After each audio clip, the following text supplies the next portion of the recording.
Pemirsa, kami masih membahas mengenai kecelakaan maut yang terjadi di gerbang tol Ciawi, Jawa Barat yang terjadi pada malam tadi sekitar pukul 23:35 waktu Indonesia Barat. Ada 11 orang pemirsa yang mengalami luka-luka, sementara 8 orang lainnya ini informasinya meninggal dunia. Nah, untuk membahas mengenai kecelakaan tersebut kami sudah terhubung dengan seorang pengamat transportasi, yakni Ibu Ruth Hana yang sudah bergabung bersama dengan kami pagi ini.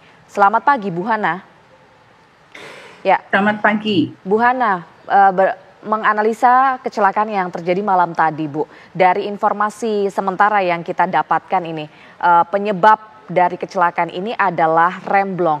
Namun kecelakaan juga terjadi di sekitar gerbang tol. Analisa dari Bu Hana sendiri mengenai penyebab kecelakaan ini seperti apa? Ya, kalau melihat remblong kan itu biasanya ya banyak sekali faktornya adalah dari fisik si kendaraan yang mana tentu memerlukan perawatan dan pemeriksaan rutin baik yang dilakukan oleh si perusahaan atau si pengendara sendiri.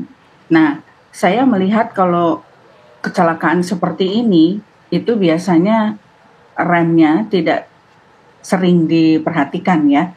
Apalagi terus terang ini mengangkut beban yang cukup berat dan kendaraan ini pasti kendaraan operasional yang setiap hari akan berjalan.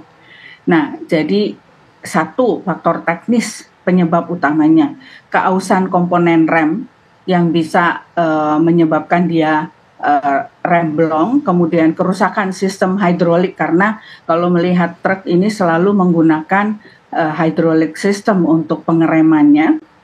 Dan ini ada kemungkinan terjadi kebocoran. Ini hanya analisis sementara yang biasa terjadi ya. Jadi bukan ini faktor penyebabnya, bukan. Ini hanya the most probable cause dari accident ini gitu. Jadi penyebab yang kemungkinan besar penyebabnya gitu. Kemudian tekanan udara yang tidak tepat pada sistem rem udara karena rem angin ya biasanya. Tapi saya juga kurang paham apakah saya tidak punya data apakah truk ini menggunakan rem angin yang juga bisa menyebabkan remblong. Kemudian kerusakan pada kabel si remnya sendiri. Nah, ini faktor-faktor yang sangat biasa. Kemudian karena ini dari arah Bogor yang jalanannya naik turun, ada kemungkinan penggunaan remnya ini akan sering dilakukan oleh si pengemudi. Sehingga ini menyebabkan juga remblong. Ya, kalau terlalu sering dipakai remnya biasanya akan menyebabkan remblong, keausan dalam sistem remnya. Kemudian ya pasti kekurangan perawatan.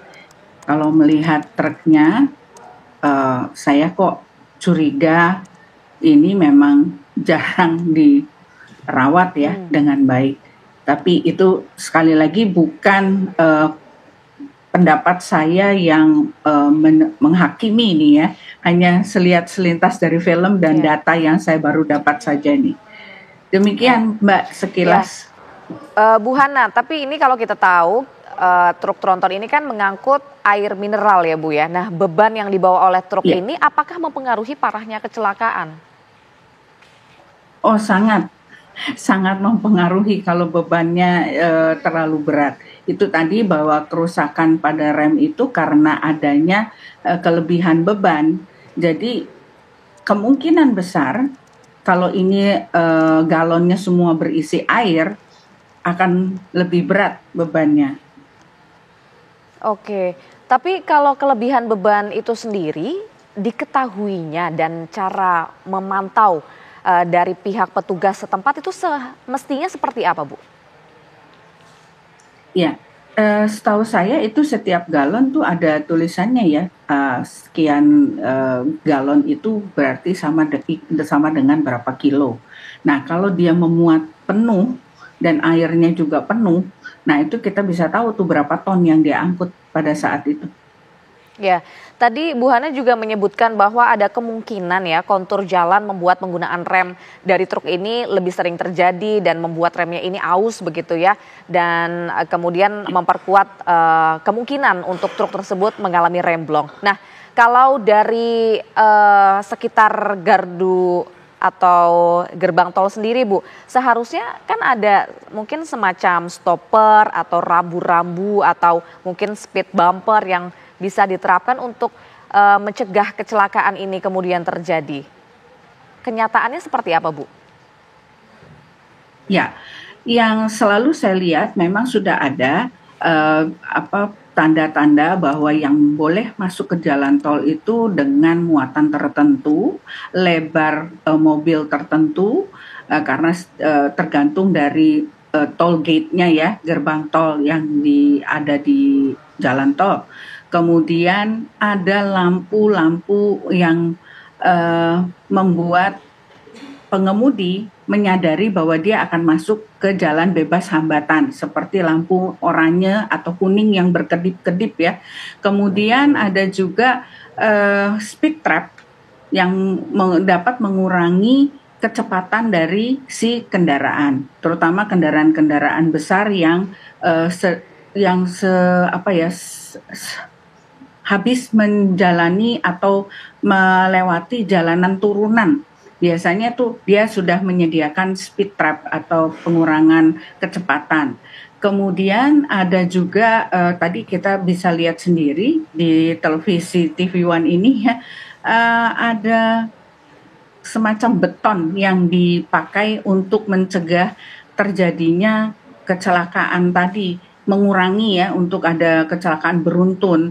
Nah, kemungkinan besar karena ini terjadi untuk 9 kendaraan ya, 8 atau 9 kendaraan yang terkena, ini kecepatannya tinggi sekali nih.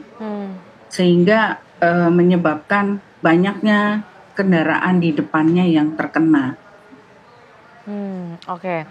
Bu, mengenai kelaikan kendaraan, Bu, ini kan sebenarnya faktor kendaraan yang tidak layak jalan begitu ya, yang tidak rutin melakukan pengecekan kelaikan kendaraannya, ini ternyata kerap menjadi penyebab kecelakaan itu kemudian terjadi ya, Bu ya.